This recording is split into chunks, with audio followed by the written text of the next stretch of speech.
and welcome to the SmackDown Preview Podcast. I'm Adam Wilborn from WhatCulture, joined by the Dudley Boys of WhatCulture, Michael Hamlet and Michael Sidgwick, here to preview tonight's episode of SmackDown Live. But before we get into it, if you're a fan of this sort of thing, make sure you subscribe to WhatCulture Wrestling on either iTunes, Spotify, or wherever you get your podcasts from for daily wrestling podcasts, where we review Raw, SmackDown. We will soon review NXT and AEW's Wednesday Night War. We also review pay-per-views, we have interviews, roundtable discussions, and a roundup of the week, complete with a bloody good quiz, of course, on WrestleCulture. But gents, as I said, we are looking ahead to tonight's episode of SmackDown Live, following on from a phenomenal episode of Monday Night Raw. A very good episode. It wasn't phenomenal, but carry on. It was one of the best Raws of the year. Yeah, that doesn't make it phenomenal. AJ Styles was pretty phenomenal. Oh, for God's sake, carry on. But anyway, you were looking ahead to SmackDown Live tonight. Of course, King of the Ring semi-finals we will get to in due course. But I suppose the biggest thing we need to discuss is the question mark hanging over SmackDown Live. Of course, Raw had the appearance of Stone Cold Steve Austin. SmackDown has The Undertaker. And judging by the internet and their interpretations of Bray Wyatt's promo on Monday Night Raw last night, could we see The Fiend not only show up, but attack the dead man? Here's a pedantic question for you. Like, doesn't he have to at this point? They've built up this thing where he attacks for undisclosed reasons WWE legends. So he's attacked Mick Foley, totally broken down by his own admission. That's fine. Jerry Lawler, even older. He wrestles on the indie scene, but in WWE canon, he's been a commentator for years and years and years. Austin turns up on Raw, and it's a bit like, oh, no, don't really fancy that. Then The Undertaker's on SmackDown, and it's like, oh, no, he's a bit too hard. Does he not need to for the continuity of this little subplot of his character? I would very much like to see it, otherwise my pedantic senses will get triggered. I just thought when you were teeing up such a big question, you were like, who really did attack Roman Reigns? Because we're still not sure if it's Rowan. Yeah, I kind of think I'm with you, actually, Cedric. I've enjoyed the teasers of it being towards The Undertaker. My man! But I feel like, because it has to be, yeah. Otherwise, you are wasting The Undertaker, not putting him in the graveyard dogs against Rowan and Daniel Bryan. So if he can come at a legend, not only just a legend, but a legend that's buried the previous version of Bray Wyatt, as The Undertaker did, he can destroy him here and leave something for another day. This is not... Where this is different from Jerry Lawler and Mick Foley and Kurt Angle is that this is not a legend who can't make a comeback. So The Undertaker can be theoretically decimated by this attack, but come back right in time for WrestleMania season. It worked in the mid-90s when The Undertaker was 20 years younger for a guy to put him out of action and then get that big return match. So this would be great for The Fiend to put him out and potentially put him on ice for a match if they do want to go back to it. I'm all for taking out big legends, but The Undertaker has proven me wrong this year that in the right context, he's got the odd one in him, and I think this is one most people would want to see. We should clarify why we think this. Yes. Based on Bray Wyatt's Firefly Funhouse episode on Monday Night Raw last night, there was a clock, it read 3:16. It had been stuck on that since Stone Cold has shown up. Abby the Witch's clock, I should say. And then Bray Wyatt's solution to this was hit it with a hammer. Triple H wrote this segment. Yeah, I was going to say, which is my solution to most DIY problems around my house.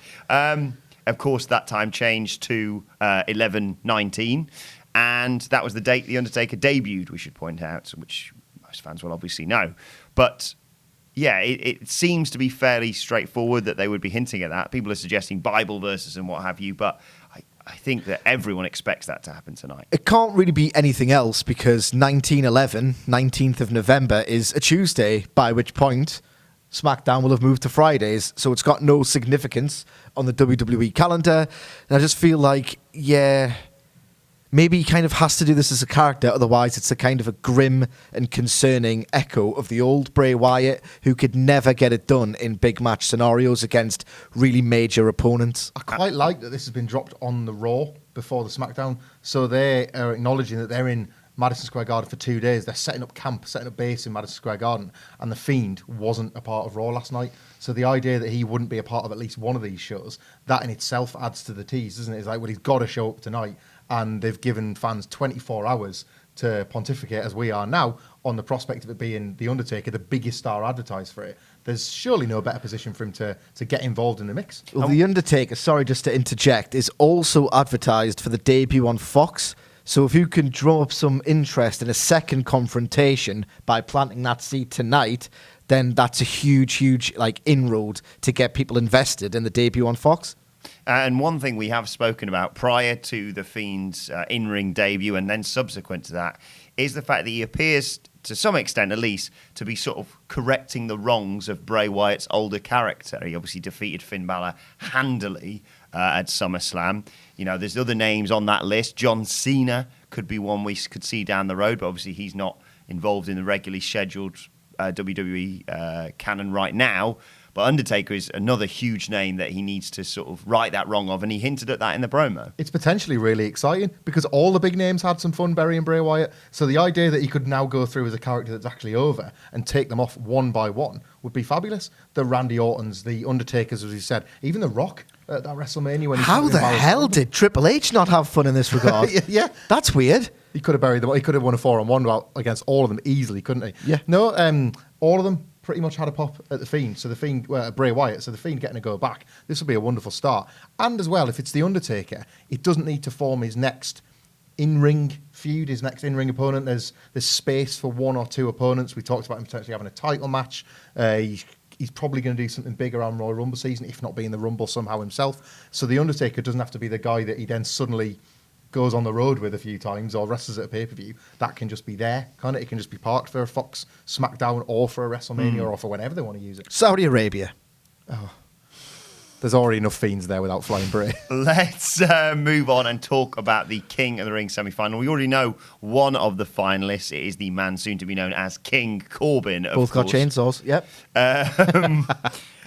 It's going to be Elias versus Chad Gable in the other semi-final, the SmackDown semi-final tonight. This is only going to go one way, isn't it? Yes, and you are going to see, this is my prediction, the best Elias match of all time. I mean, there's not great competition. he had a pretty decent one. It's sort of followed the Baron Corbin form, but not quite as good, isn't it? He's been having decent matches. Corbin's been having great matches on Raw. Elias has been having pretty good ones on SmackDown. Yeah, I shouldn't really damn him with faint praise. Actually, Elias has been like really improved in the ring in the context of this tournament. Like stakes help. Like stakes really help wrestling matches. It's crazy. But yeah, I think Chad Gable is going to carry him to the best match he's ever had in his career. And I think, have they done enough to really get Chad Gable over? Because a lot of people have laughed at this kind of risible short stuff storyline. I said relatively early on, maybe they're going to do some sort of redemption arc with it. What with all the, starting off with Shelton Benjamin trademarking the word Shorty G or whatever it was, and then going from there, him just being consistently mocked for his height. And we get it, WWE, but it seems to have transitioned more from just Vince making people say the words that are in his head when he looks at Chad Gable, and more to be an overarching thing of people take him lightly. Something and he happened. defeats Shelton, he defeats Andrade, and hopefully, I anticipate he defeats Elias tonight. Fighting from underneath as he did at the end of the Andrade match last week, I felt something happened. Something shifted from it being a Vince McMahon punchline to being a storyline that actually resonated. There was a strong reaction to the finish in the way that you felt like you were watching a star getting made. And I don't know if that's... I'll be keen to see tonight what the reaction is like for him early on in the match, because Gable's that kind of explosive electric wrestler that can get anyone up for a big finish, but they've got to be with him early on as well. One thing I know you've pointed out throughout this run, by the way, is the way that they have these weird promos backstage with Shelton or Andrade or Zelina Vega, and he just looks like a sad puppy. Now, after his win over Andrade, he seemed to gain a little bit of self-confidence and be pointing at the throne and the crown and everything else. That hopefully should bleed into a promo tonight, shouldn't it? Yeah, I need Chad Gable to show some babyface fire yesterday.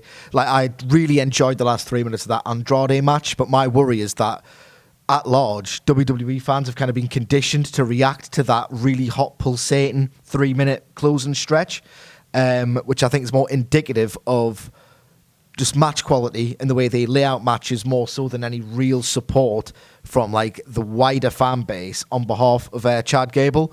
But, yeah, as you said, a really great promo should like sort of set him apart as someone who's actually got a pair of balls that aren't teeny tiny.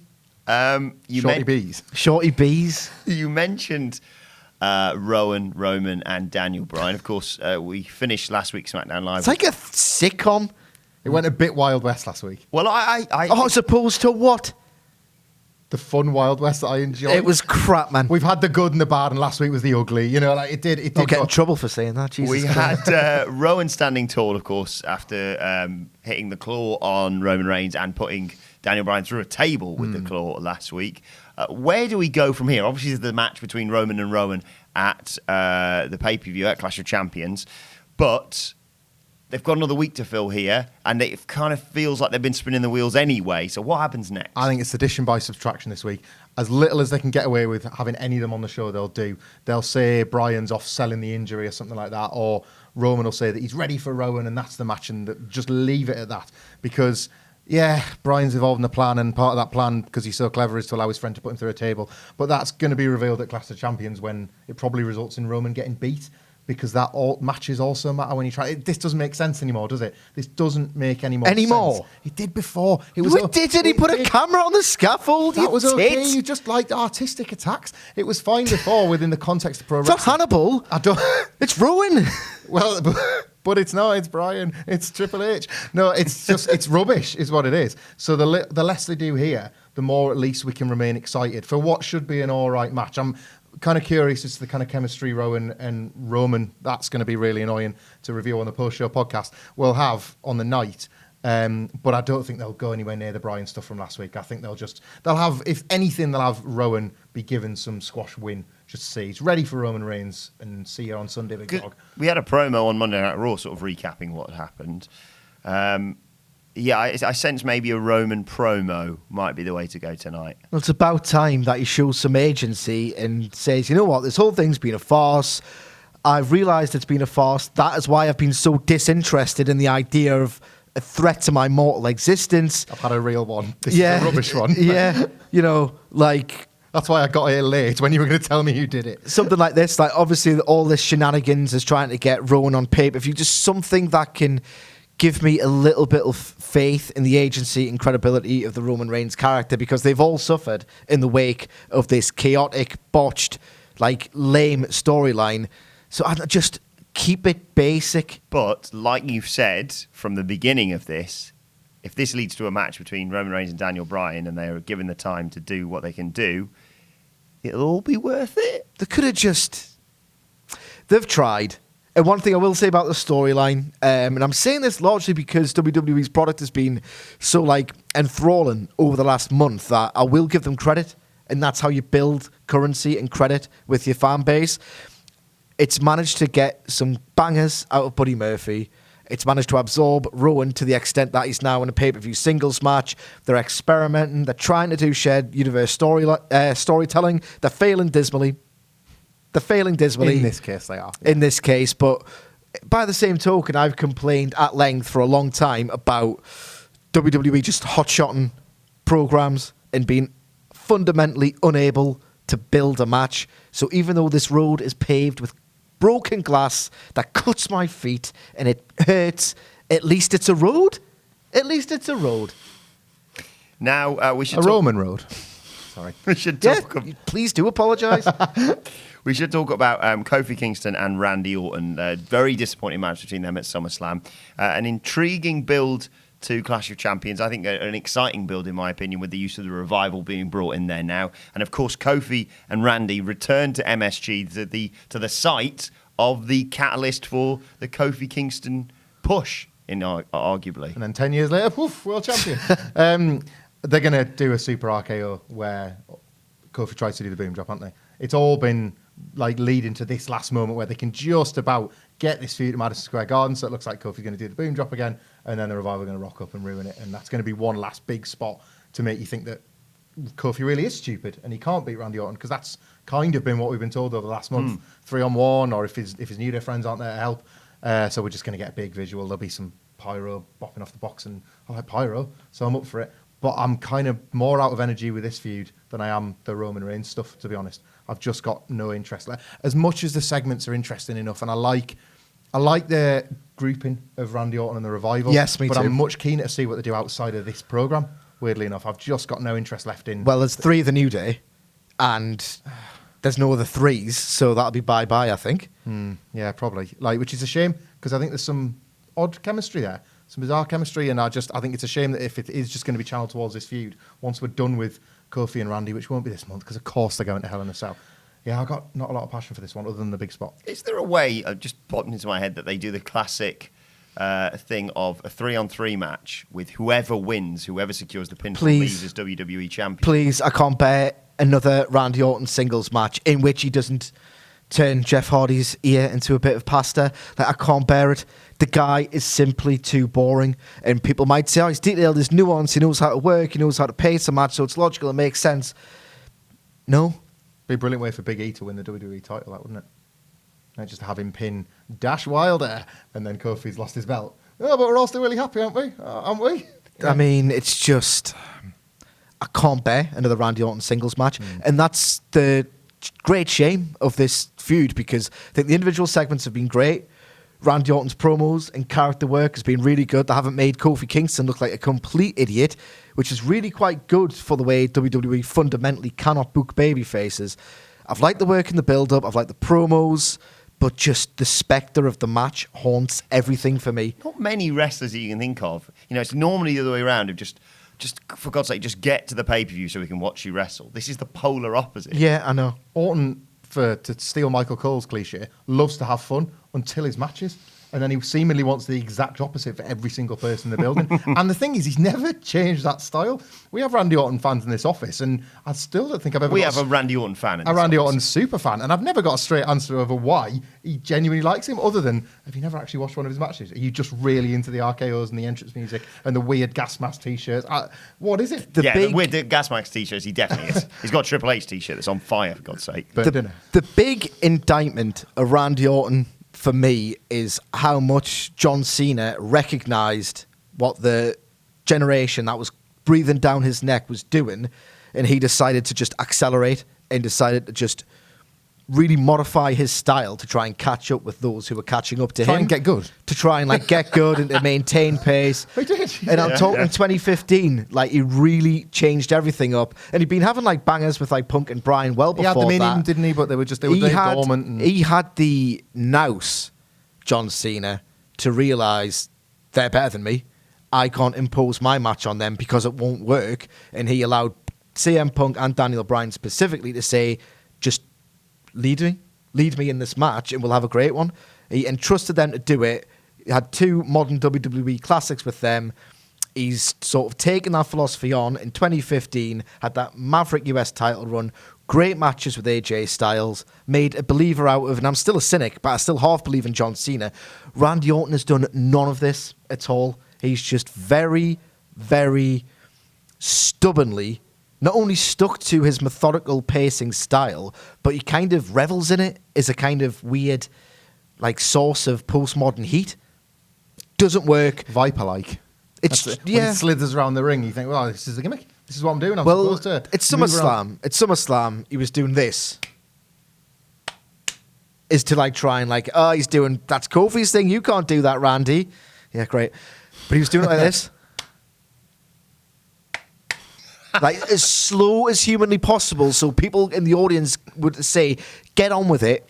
But I'm thinking the idea was, come on, Kofi, this is boring.